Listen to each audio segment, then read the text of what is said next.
할머니가 우리 동네 숨은 재벌이라고요? 마을 청년회장이 던진 이 한마디에 나는 40년간 알고 지낸 옆집 슈퍼 할머니를 완전히 다시 보게 되었습니다. 2024년 가을, 나는 72살의 소소한 연금 생활자입니다. 서울 은평구 낡은 동네에서 40년째 같은 집에 살며 매일 같은 골목을 걷고 같은 슈퍼에서 장을 봐왔죠. 그 슈퍼의 주인 김순자 할머니는 올해 76, 늘 돈이 없다고 궁상 떨며 양파 한 개도 깎아달라는 손님과 신랑이 하는 구두쇠로 유명했습니다. 새벽 5시부터 밤 11시까지 가게 문을 열고도 아껴 쓰고 또 아꼈죠. 낡은 운동화에 구멍 뚫린 앞치마, 그리고 항상 같은 해진 카디건을 입고 있었습니다. 할머니, 왜 그렇게 아끼고 사세요? 자식들이 다 외국 나갔나? 아이고, 자식이 어딨어. 혼자 사는 팔자야. 불쌍하다고 생각했습니다. 평생 가게 하나 붙들고 사는 외로운 노인이라고. 그런데 어느 날 재개발 소식이 들려왔습니다. 대기업 건설사가 우리 동네를 싹 밀고 아파트를 짓는다고 했죠. 보상금은 터무니없이 적었고 특히 순자 할머니 슈퍼는 가장 먼저 철거 대상이 되었습니다. 건설사 직원이 왔습니다. 김순자 씨, 다음 달까지 비워주셔야 합니다. 보상금은 3천만 원입니다. 3천만 원? 40년 장사한 곳을 그 돈에 팔라고? 어차피 낡은 건물이잖아요. 받을 때 받으세요. 나가. 당장 나가라고. 그날 저녁 나는 할머니가 가게 뒤편에서 우는 것을 봤습니다. 그런데 이상한 말을 중얼거리더군요. 아이들아, 미안하다. 이제 너희를 더는 도와줄 수 없겠구나. 무슨 아이들 얘기를 하시는 걸까? 자식 없다고 하지 않았나? 다음 날 더 충격적인 일이 일어났습니다. 할머니가 쓰러진 겁니다. 병원으로 실려가면서 할머니가 떨어뜨린 가방에서 수십 개의 통장이 쏟아져 나왔죠. 이게 뭐야? 왜 이렇게 통장이 많아? 통장을 펼쳐보니 놀라운 이름들이 적혀 있었습니다. 박민수 대학 등록금, 김지영 생활비, 이준호 학원비, 최서연 수술비, 수십 년간의 입출금 내역이 빼곡했고 총액은 무려 20억이 넘었습니다. 할머니가 20억을 어디에 쓴 거야? 병원에서 깨어난 할머니는 당황했습니다. 그건 비밀이야. 아무한테도 말하면 안 돼. 할머니, 도대체 무슨 일을 하신 거예요? 그냥 어려운 아이들 조금 도왔을 뿐이야. 그때 병실 문이 열리고 고급 정장을 입은 중년 남자가 들어왔습니다. 할머니, 제가 박민수입니다. 20년 전 할머니가 대학 보내주신 민수야? 내가 정말 민수니? 네, 할머니. 이제 대기업 변호사가 됐어요. 할머니가 위험하다는 소식 듣고 달려왔습니다. 이어서 흰 가운을 입은 여의사가 들어왔습니다. 할머니, 저 김지영이에요.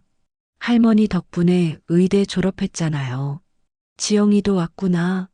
그리고 대학 교수, 검사, 기업가, 수십 명이 병실로 몰려들기 시작했습니다. 할머니, 우리가 왔어요. 할머니가 없었으면 우리는 아무것도 못 됐을 거예요. 다들 어떻게 알고 온 거니? 민수라는 변호사가 설명했습니다. 저희가 순자 할머니 장학회라는 모임을 만들었어요. 매년 할머니 생신 때 몰래 찾아뵙고 있었는데 할머니는 모르셨죠. 재개발 소식 듣고 다 모였습니다. 40년 동안 할머니가 도운 학생이 523명이에요. 그중 387명과 연락이 닿았고 오늘 200명이 왔습니다. 할머니는 눈물을 흘렸습니다. 나는 그저 배고픈 아이들 밥 먹이고 싶었을 뿐이야. 공부하고 싶은데 못하는 아이들이 불쌍해서. 그런데 어떻게 그 많은 돈을 40년 동안 하루도 안 쉬고 장사했지. 내가 쓸 돈 아껴가며 밥은 늘 김치에 밥만 먹고 옷은 남이 버린 것만 주워 입고 이제 우리가 할머니를 지킬 차례입니다. 박민수 변호사가 서류를 꺼냈습니다. 재개발 관련 법적 검토를 마쳤습니다. 강제 철거는 불법이고 적정 보상을 받을 권리가 있습니다. 김지영 의사가 말했습니다. 언론에도 알리겠습니다. 40년간 학생들을 도운 할머니를 쫓아낼 수 없죠. 다음 날 전국 뉴스에 할머니 이야기가 나왔습니다. 40년간 학생 523명에게 20억 원을 지원한 골목 슈퍼 할머니의 사연이 알려져 감동을 주고 있습니다. 시청자들의 반응은 폭발적이었습니다. 청와대 국민청원에 100만 명이 서명했고 재개발 중단을 요구하는 목소리가 높아졌죠. 건설사는 결국 백기를 들었습니다. 김순자 할머님께 사과드립니다. 재개발 계획을 전면 재검토하겠습니다. 법원에서도 판결이 나왔습니다. 이 슈퍼마켓은 단순한 상점이 아니라 지역사회의 교육복지센터 역할을 했습니다. 공익적 가치를 인정하여 보존 명령을 내립니다. 장학생들이 힘을 모았습니다. 할머니 가게를 우리가 리모델링해 드릴게요. 건축가가 된 제가 설계하고 인테리어 디자이너가 된 제가 꾸미고 사업가가 된 제가 자금을 대겠습니다. 한 달 뒤 할머니 슈퍼는 완전히 새롭게 태어났습니다. 순자 할머니 사랑방이라는 이름으로. 이제 이곳은 단순한 슈퍼가 아니었습니다. 1층은 가게, 2층은 무료 공부방, 3층은 학생 식당이 되었죠. 벽면에는 523명의 장학생 사진과 감사 편지가 빼곡히 걸렸습니다. 할머니, 이제 편하게 사세요. 운영은 저희가 돌아가며 하겠습니다. 아니야, 나는 계속 일할 거야. 아직도 도와야 할 아이들이 많거든. 할머니는 낡은 수첩을 꺼냈습니다. 거기엔 새로운 이름들이 적혀 있었죠. 올해도 10명은 더 도와야 해. 대학 가고 싶어 하는 아이들이 있거든. 할머니, 그런데 왜 그렇게 남을 돕는 거예요? 나도 어렸을 때 고아였어. 전쟁통에 부모 잃고 거리를 헤매다가 어떤 할머니가 날 걷어주셨지. 그분이 돌아가시면서 하신 말씀이 내가 받은 사랑을 다른 이에게 전하거라였어. 그래서 40년을 그렇게 사신 거예요? 받은 걸 갚는 거야. 아니, 이제는 즐거움이 됐어. 내가 도운 아이들이 훌륭하게 자라는 걸 보는 게 얼마나 행복한지. 어느 날 교육부 장관이 직접 찾아왔습니다. 김순자 할머님, 국민교육발전 공로로 국민훈장을 수여합니다. 아이고, 이런 건 필요 없어요. 그저 아이들이 잘 되는 것만 봐도 충분해요. 2024년 크리스마스 할머니 가게에서 특별한 파티가 열렸습니다. 523명의 장학생 중 482명이 모였죠.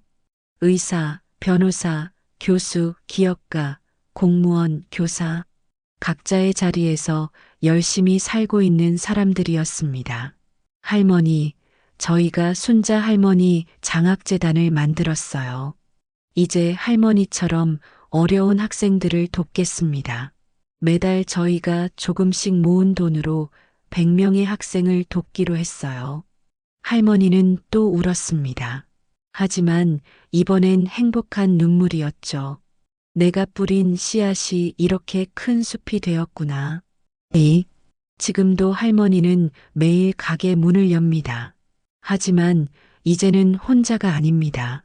매일 돌아가며 장학생들이 와서 돕고 주말엔 그들의 자녀들이 와서 순자 할머니를 외치며 뛰어놉니다. 할머니, 저 커서 할머니처럼 될래요. 그래, 너도 어려운 사람 도우며 살아라. 그게 진짜 부자가 되는 길이란다. 최근 할머니가 내게 말했습니다. 내가 진짜 부자 맞지? 돈은 없어도 자식이 523명이나 있잖아. 네, 할머니. 대한민국에서 가장 부자세요. 정부에서 할머니 슈퍼를 국가보존 문화재로 지정했습니다.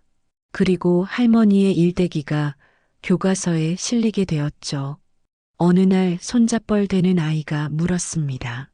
할머니는 왜 자기 것을 다 나눠주세요?